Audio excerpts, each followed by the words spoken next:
Hello everyone, I hope you are doing well. Welcome to the series of BPSC PT crash course. जैसा कि हम लोगों ने previous lecture में modern history के साथ शुरू किया था। अगर मॉडर्न हिस्ट्री में हम लोग ने जो टॉपिक डिस्कस किया वो हमारा टॉपिक था अराइवल्स ऑफ यूरोपियन, जिसमें हम लोग ने पोर्तुगीज़ के बारे में, फ्रेंच के बारे में, इंग्लिश के बारे में, डच के बारे में, डेंस के बारे में, जितने भी यूरोपियंस थे जिन्होंने हमारे इंडिया पर अटैक किया, या सबसे पहले उन्होंने क्या किया कि आपको यहाँ पर आके ट्रेड जो रिलेशंस एस्टेब्लिश किया, हम लोगों ने उसके बारे में अच्छे से डिस्कस कर लिया। किसने कहाँ फैक्ट्री सेटअप किया, कौन सा पहला फैक्ट्री था, और जो फैक्ट्री उस समय का जो फैक्ट्री सिस्टम था, जो फैक्ट्री था वो एक वेयर हाउस था। वो एक आज के तरह जो कारखाना आप देखते हैं या किसी तरह का इंडस्ट्री देखते हैं, वो इंडस्ट्री नहीं था। फिर उसके बाद हम लोगों ने मतलब जो वार्स हम लोगों ने देखा, उसके बाद battle of Plassey, battle of Buxar, जो एक इम्पॉर्टेंट आपको टॉपिक है, वहाँ से बहुत सारा क्वेश्चंस आपको पूछा जाता, तो वो हम लोगों ने वहाँ पर डिस्कस कर लिया था। फिर से हम लोगों ने जो बैटल ऑफ प्लासी में सिराजुद्दौला जो मिलकर आपको जो मीर कासिम और जो मतलब हमारे जो शाह आलम जो मुगल एम्पायर थे, उनके साथ मिलकर उसने लड़ाई लड़ी, तो वो आपको यहाँ पर हम लोगों ने डिस्कस कर लिया। बैटल ऑफ बक्सर के बारे में हम लोग डिस्कस करें, 1764 में हुआ था। तो और जो हमारा आज का टॉपिक होगा वो एंग्लो मैसूर वार होगा। तो आप लोगों ने देखा होगा एंग्लो मैसूर वार, चाहे आप लोगों ने अगर पढ़ा होगा स्पेक्ट्रम या कोई भी मतलब जो बीपीएससी और यूपीएससी के लिए जो सोर्सेज है आपको हिस्ट्री के, तो एंग्लो मैसूर वार आप लोगों ने डिस्कस किया होगा, लेकिन हम लोग यहाँ पॉइंटेड फॉर्म में देखेंगे जो कि आपको पीटी के लिए इंपॉर्टेंट है। अगर हम एंग्लो मैसूर की बात करें, एंग्लो मैसूर वार्स की, तो आप यहाँ देख सकते हैं जो एंग्लो मैसूर वार्स है, तो एंग्लो मैसूर वार्स जो उसका टाइम पीरियड वो कितना है, 1767 टू 99। तो इस टाइम पीरियड में आपको 4 मैसूर वार हुआ, जो फर्स्ट मैसूर वार बोल सकते हैं। तो ये मैसूर वार का टाइम पीरियड 1767 टू 99 है। तो अगर फर्स्ट मैसूर वार की बात करें तो जो 1767 में आपको ये शुरू हुआ था, तो बताया जा रहा है कि जो अगर मैसूर का क्या मतलब स्टोरी है, बैकग्राउंड अगर देखें, तो वो 1612 में हिंदू किंगडम वहाँ शुरू हुआ था। किस रूलर के अंदर? वुडियार डायनेस्टी के अंदर। उस समय का जो वहाँ का रूलर था वो आपको चिक्का कृष्ण राजा उडियार था, जो कि मतलब 1734 से 1766 तक उसने रूल किया। तो बोला जाता है कि हैदर अली एक बहुत ही ब्रेव रूलर था, मतलब ब्रेव रूलर था। ब्रेव आपको आर्मी में एक मतलब चीफ था, आर्मी में एक मतलब बोलते हैं एक आर्मी स्टाफ था या आर्मी चीफ बोल सकते हैं, उसमें एक बहुत ब्रेव था। तो उसने मतलब बहुत सारा उसने लड़ाइयाँ की, उसके बाद वो लड़ाइयाँ में लड़े। फिर बोला जाता है कि वो आपको मतलब जो रूलर को हरा के, वहाँ के रूलर को गद्दी से जब निकाल के उन्होंने वहाँ रूल किया, जो हैदर अली था, तो उसी के बाद वो मैसूर पर हैदर अली का राज हुआ। तो बोला जाता है कि हैदर अली का जो फ्रेंडशिप था वो फ्रेंच के साथ था। ये एक बहुत बड़ा रीज़न था आपको फ्रेंच फर्स्ट मैसूर वार के कारण, क्योंकि फ्रेंच क्या था, एक राइवल था, जो मतलब ब्रिटिश का राइवल था। ये ब्रिटिश का आपको राइवल था, ब्रिटिश राइवल था ये फ्रेंच आपको। तो इससे ब्रिटिश ने आपने देखा होगा फ्रेंच को, जो बैटल ऑफ स्वाली हुआ था उसमें फ्रेंच को वांडीवास जो हुआ था, बैटल ऑफ स्वाली ने वांडीवास जो हुआ था, उसमें फ्रेंच को ब्रिटिश ने हरा कर उसको बोला कि अब तुम मतलब तुम्हारा जो मेन जो ट्रेडिंग का जो सेटअप होगा, जो ट्रेडिंग जहाँ से तुम करोगे, वो तुम्हारा जो टेरिटरी होगा वो आप तुम्हारा पौंडीचेरी होगा। उसके बाहर तुम किसी तरह का ट्रेडिंग नहीं कर सकते हो। अगर ट्रेडिंग तुम्हें करना भी है तो सबसे पहले तुम्हें परमिशन लेना पड़ेगा। तो लेकिन हैदर अली ने क्या किया, फ्रेंडशिप आपको फ्रेंच के साथ किया। फिर राइवलरी हुआ, जो नॉर्दर्न सरकार उसको कौन कंट्रोल करेगा, आइदर वो फ्रेंच होगा या मतलब ब्रिटिश होगा या हैदर अली होगा। तो बोला जाता है कि जो फर्स्ट मैसूर वार हुआ उसमें निज़ाम ऑफ हैदराबाद और मराठास और इंग्लिश, ये तीनों क्या किया था, एलाई बना लिया था, एक अपना एक आर्मी बना लिया तीनों मिलकर। और उसने क्या किया, अटैक किया आपको हैदर अली पर। हैदर अली उस समय रूलर था वहाँ का, तो हैदर अली पर अटैक किया आपको। लेकिन हैदर अली एक डिप्लोमेटिक किंग था, आपको वो बहुत ही मतलब ब्रेव किंग भी माना जाता है, और बहुत डिप्लोमेटिक किंग था, बहुत ही मतलब दिमाग वाला एक राजा था। वो जानता था कि ये ब्रिटिश का ये क्या मतलब उसका नैरेटिव है, क्या उसका मतलब ये डिप्लोमेसी है। तो वो हैदर अली जो डिप्लोमेटिकली क्या किया, मराठा को और निज़ाम को वो उसने अपने तरफ मतलब टर्न कर लिया, मतलब अपने मतलब जो एलाई बना लिया। तो उसके बाद फिर क्या हुआ, वहाँ पर जो उसने जब एलाई बनाया वहाँ पर, तो आप देख सकते हैं कि ally against Nawab of Arcot, तो वार क्या हुआ, इंड हुआ। उसके बाद एलाई बना ली, तो ब्रिटिश को हैदर अली ने हरा दिया, ये तीनों मिलकर निज़ाम और मराठा। तो वार जो इंड हुआ आपको, वो ट्रीटी ऑफ मद्रास जो हुआ उस समय ट्रीटी ऑफ मद्रास में, मद्रास जो एग्रीमेंट बना उससे आपको वार इंड हुआ। तो जानते हैं कोई भी वार शुरू होता है उसका एक ट्रीटी बनता है। ट्रीटी में क्या हो गया, एक संधि बन रहा है, एक एग्रीमेंट बन रहा है कि हाँ हम इतने दिन तक आपको परेशान नहीं करेंगे, या इतना हम आप मतलब जितना खर्च हुआ वार में वो कंपनसेशन आपको पे करना है, या मतलब जो टेरिटरी है वो टेरिटरी आप सीड कर रहे हैं, या वो टेरिटरी आप मतलब उसे दे रहे हैं जो जिसने वार में जीता। तो वो एक ट्रीटी होता है। द ट्रीटी ऑफ जो मद्रास हुआ 1769 में, जो फर्स्ट एंग्लो मैसूर वार का। तो both the powers agreed to help each other. Both powers मतलब ब्रिटिश ने भी बोला कि हम भी मतलब अगर तुम्हारे पर किसी तरह का अटैक हो जा रहा है, अगर जैसे हैदर अली के जो मैसूर पर किसी तरह का अटैक हो जा रहा है तो हम लोग भी मतलब कि उस साथ देंगे, मतलब हम लोग भी उस अटैक से बचाएंगे। और ब्रिटिश ने भी बोला कि अगर हम लोग पर भी किसी तरह का अटैक हो रहा है, जो ईस्ट इंडिया कंपनी है, तो हैदर अली क्या करेगा उसमें मतलब कि साथ देगा आपको ब्रिटिश का वो अटैक को रोकने में। तो ये आपको मतलब थर्ड पार्टी के अटैक को रोकने में वो एक एग्रीमेंट बना था आपको ट्रीटी ऑफ मद्रास से। तो ये याद रखना, treaty of Madras first Anglo Mysore war का ट्रीटी था। फिर अगर हम लोग देखें जो सेकेंड मैसूर वार था वो 1780 से 84 के बीच में हुआ। तो 99 तक ये वार चला था। 1780 से 84 तक हुआ जो पूरा वार था आपको 99 तक था। लेकिन सेकेंड मैसूर वार का ये डेट याद रखना क्योंकि ये क्रोनोलॉजी ऑर्डर में भी आपको पूछा जाता है। तो अगर सेकेंड मैसूर वार की हम लोग बात करें तो इसमें क्या किया गया, जो ये वार इसलिए शुरू हुआ कि जो माहे था, माहे को कैप्चर कर लिया गया इंग्लिश के द्वारा। ये बताया गया था फर्स्ट में कि किसी तरह का कोई परेशानी नहीं करना, कोई थर्ड पार्टी अगर अटैक कर रहा है तो आपको मतलब साथ देना है उस अटैक को रोकने में। लेकिन ब्रिटिश ने क्या किया, माहे को कैप्चर कर लिया। फिर उस समय वैरन हेस्टिंग जो जनरल था, गवर्नर जनरल था, उसने क्या किया, फ्रेंच पोर्ट जो माहे था वहाँ पर अटैक कर दिया।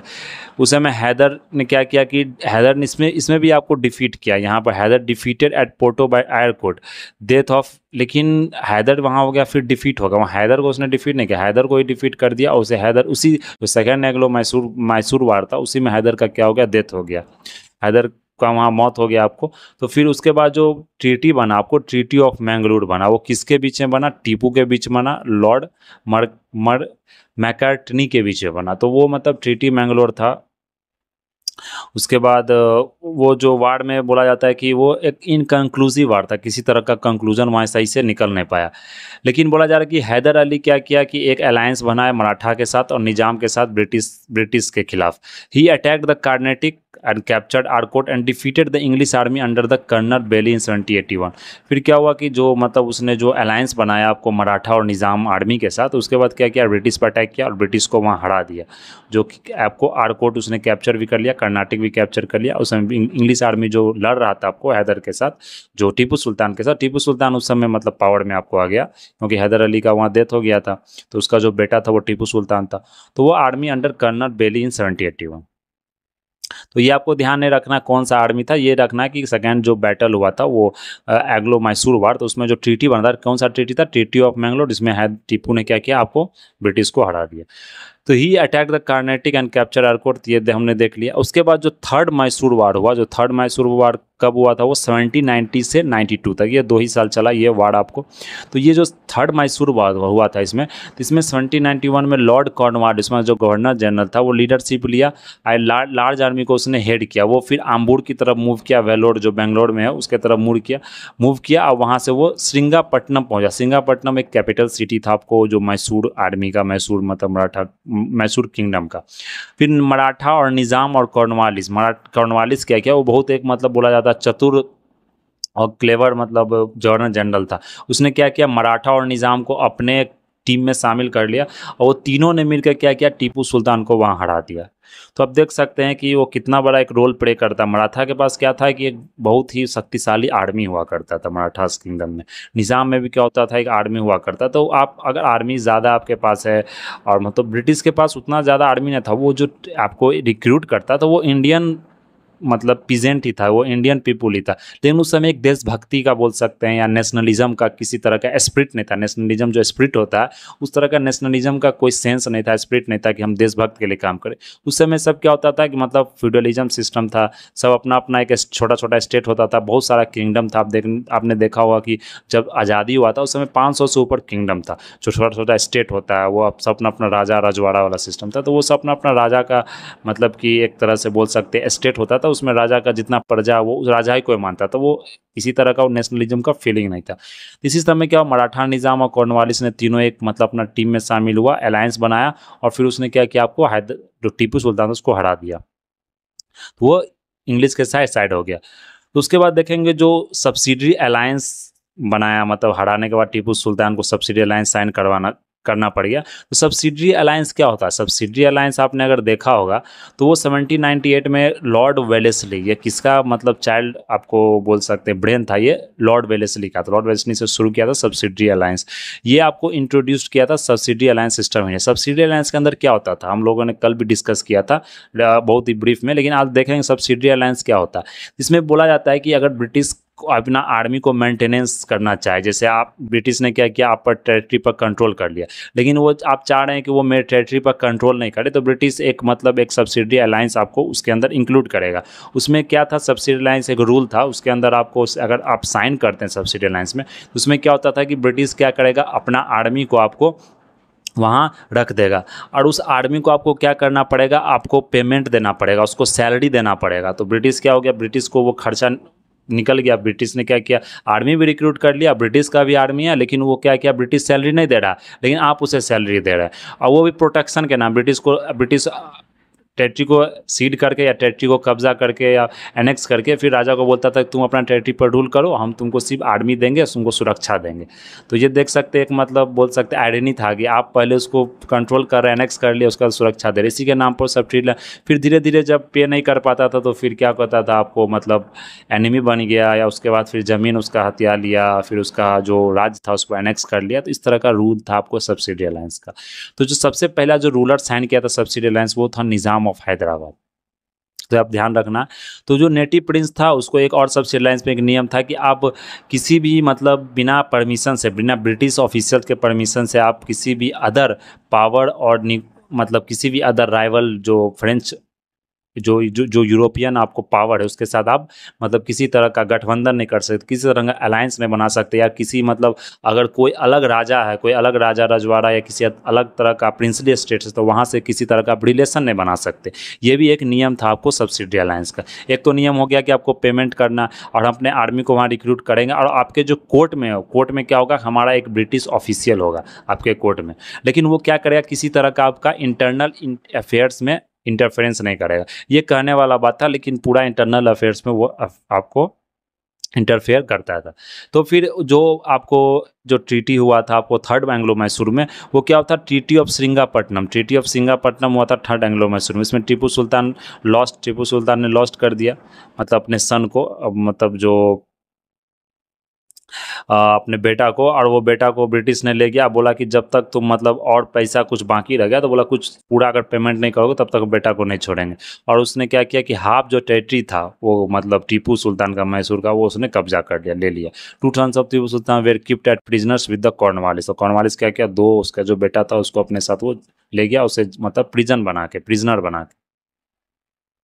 फिर उसके बाद जो नेक्स्ट आपको वार्ड हुआ, मतलब मैसूर वार्ड में ही, तो 4th मैसूर हुआ, 1799 में लास्ट हुआ। तो ये बोला जाता है कि इसमें उस समय जो आपको जनरल था लॉर्ड वेलेस्ली था, इंपेरियलिस्ट टू द कोर, ये बहुत ज़्यादा इंपेरियलिस्ट था, ये जॉन सोर को सक्सीड किया था, न्यू गवर्नर जनरल बना था।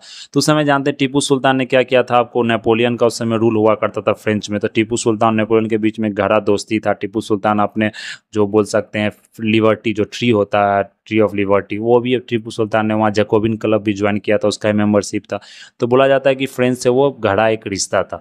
तो वहाँ पर जो बैटल हुआ उस समय, कौन था बैटल, था बैटल ऑफ श्रृंगापट्टनम। ये कैपिटल एक सिटी था टीपू सुल्तान का, श्रृंगापट्टनम।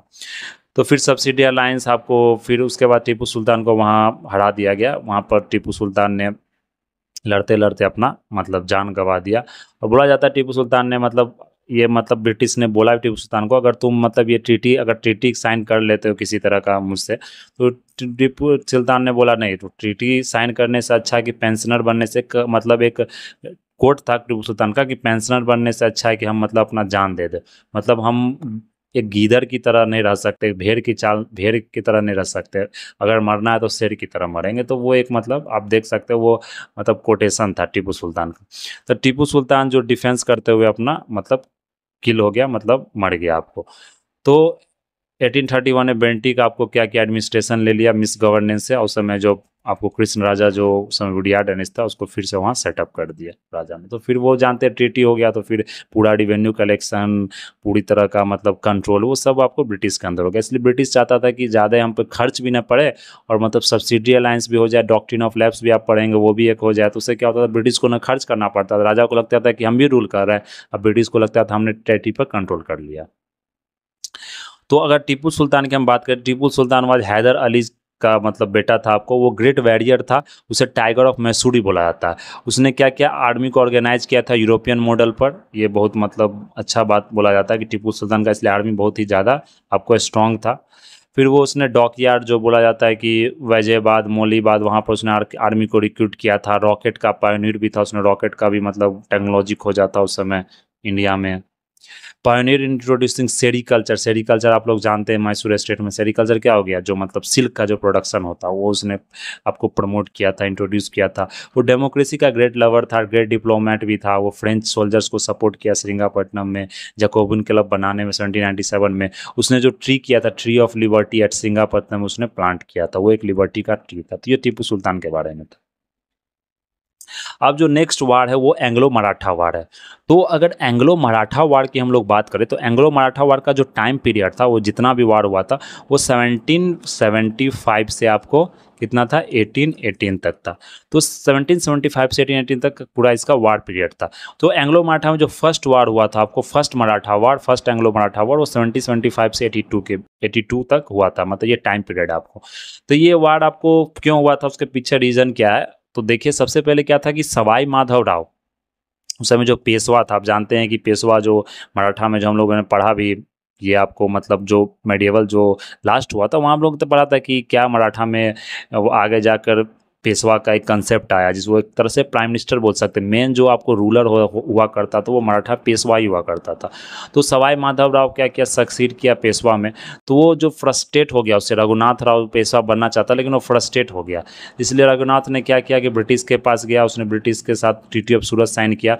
वो और फिर मतलब बोला जाता है ब्रिटिश तो वो नहीं हरा पाया, उसमें क्या माधवराव ने ब्रिटिश को हरा दिया, जिसमें ट्रीटी ऑफ सलवाई भी हुआ था, वो हम लोग देखेंगे। लेकिन ट्रीटी ऑफ सूरत में क्या बात हुआ था, जो ट्रीटी सूरत में जो बात हुआ था, it was decided the British would help Raghunath Rao. British क्या करेगा, रघुनाथ राव को हेल्प करेगा, मतलब गद्दी पर बैठने में, पेशवा बनने में। और रिटर्न में क्या मिलेगा ब्रिटिश को, वो जो टेरिटरी आपको सेलसेट का, बैसिन का और रिवेन्यू कलेक्शन आपको सूरत और बहरूच से मिलेगा ब्रिटिश को रिटर्न में, अगर ब्रिटिश रघुनाथ राव को गद्दी पर बैठा रहा, पेशवा बना रहा। तो फिर क्या हुआ कि ब्रिटिश नहीं जीत पाया आपको जो माधव राव था। तो Madhav Rao Narayan Rao will be accepted as a Peshwa, British will give up the cause of Raghoba, जो क्योंकि नहीं हरा पाया तो फिर रघुनाथ राव का काउज जो था, जो वो चाहता था कि हम मतलब पेशवा बने, वो नहीं बन पाया। तो 20 साल तक आपको मराठा के साथ क्या हुआ, पीस एस्टेब्लिश हो गया। 20 साल तक किसी तरह का कोई लड़ाई नहीं हुआ। फिर बैटल ऑफ एडास हुआ था, तेलगांव हुआ था, सिपरी हुआ था आपको। तो ब्रिटिश को तेलगांव में 1760 में हराया गया। ट्रीटी ऑफ सालवाई 1782 में हुआ था आपको। कन्वेंशन ऑफ बेडगांव ये 1779 में हुआ था, उस समय वेरन हेस्टिंग आपको वहाँ का क्या था, गवर्नर जनरल था। तो ये आपको यहाँ पर पॉइंट ध्यान रखना, यहाँ से भी बहुत सारा क्वेश्चन आपको पूछा जाता है। फिर उसके बाद क्या हुआ, सेकेंड मराठा वार हुआ। जानते हैं कि मतलब वो आपको सीधे 20 साल का वहाँ पर पूरा पीस रहा। उसके बाद क्या हुआ कि जो 1801 में 1801 में पेशवा बाजीराव ने क्या किया, किल कर दिया होलकर्स ब्रदर को। जो होलकर ब्रदर कौन था, विथोजी राव होलकर। तो उस समय ट्रीटी ऑफ बेसिन साइन हुआ, ये ट्रीटी ऑफ सब्सिडी अलायंस था ब्रिटिश के साथ। Peshwa accepted the company protection. तो मतलब जिसने किल कर दिया उसके बाद उसने चाहा कि प्रोटेक्शन मिले, तो उसने कंपनी का प्रोटेक्शन चाहा। तो कंपनी का प्रोटेक्शन अगर आप चाह रहे हैं ब्रिटिश का, तो आपको सब्सिडी अलायंस साइन करना पड़ा, जिससे वो ब्रिटिश को जो अपना आर्मी है उसको क्या करे, आपके मतलब टेरिटरी में डिप्लॉय करे। तो वो इंड हुआ आपको ट्रीटी ऑफ राजपुर घाट्स के साथ, वो जो आपको सेकेंड मराठा वार हुआ। उसमें सेपरेट ट्रीटी आपको साइन किया गया सिंधिया के साथ, भोंसले के साथ, होलकर के साथ, जिसमें कंपनी जो क्या क्या था, मराठा कॉन्फेडरेंसी को पूरी तरह बांट दिया था। पहले क्या था, मराठा में सिर्फ पेशवा कंसेप्ट था। अब क्या किया, जितना भी आपको सिंधिया, भोंसले और होलकर थे वो अलग अलग अपना टेरिटरी बनाने लग गया। तो all but Holkar accepted subsidy, ये सब तो नहीं किया लेकिन होलकर आपको बुलाता है कि सब्सिडी अलायंस एक्सेप्ट किया। उस समय वेलेस्ली आपको गवर्नर जनरल था। तो ये यहाँ पर ध्यान रखना। फिर उसके बाद जो हुआ आपको थर्ड मराठा वार हुआ। तो थर्ड मराठा वार में क्या हुआ आपको यहाँ पर, तो थर्ड मराठा वार में the war began as a campaign against the Pindaris. Pindaris आप लोग जानते हैं, पिंडारीज आपने एक मूवी में भी देखा होगा, जिसमें एक सलमान खान का मूवी है। तो पिंडारीज क्या होता था, एक मतलब मराठा एक आर्मी सोल्जर होता था, ये मराठास का एक सोल्जर होता था। इसे मतलब बोला जाता था ये जब मराठा को जरूरत पड़ता था किसी तरह अटैक करने का, रेड करने का, तो वो पिंडारीज को क्या करता, रिक्रूट करता था उसी समय के लिए, वो जाके रेड करता था। तो ये इरेगुलर मराठा फोर्सेस था। ये मतलब आप बोल सकते हैं परमानेंटली रिक्रूट नहीं होता था। जैसे आज ही देखते हैं कुछ कुछ क्या होता है कि आर्मी आपको रिक्रूट नहीं होता, कुछ कुछ को रिजर्व किया जाता है, उसे एक रिजर्व आर्मी था ये। इसे मतलब जब अटैक होता उस समय रिक्रूट किया जाता था। तो कैंपेन अगेंस्ट द पिंडारी के अगेंस्ट कैंपेन हुआ।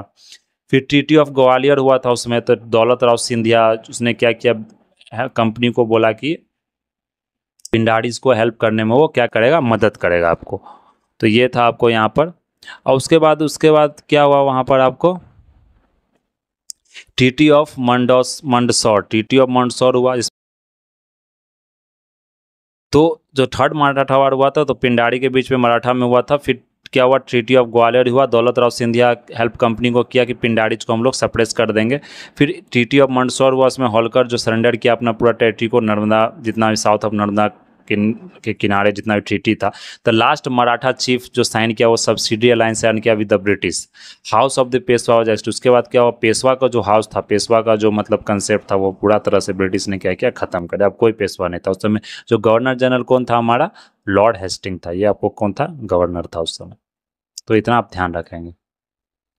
फिर उसके बाद क्या हुआ, नेपाल वार हुआ। ये छोटा सा नेपाल वार है, मतलब 1814 से 16 हुआ, यही पूछा जाता है। ये ट्रीटी ऑफ सगौली साइन हुआ था नेपाल वार में। लॉर्ड हेस्टिंग उस समय गवर्नर जनरल था।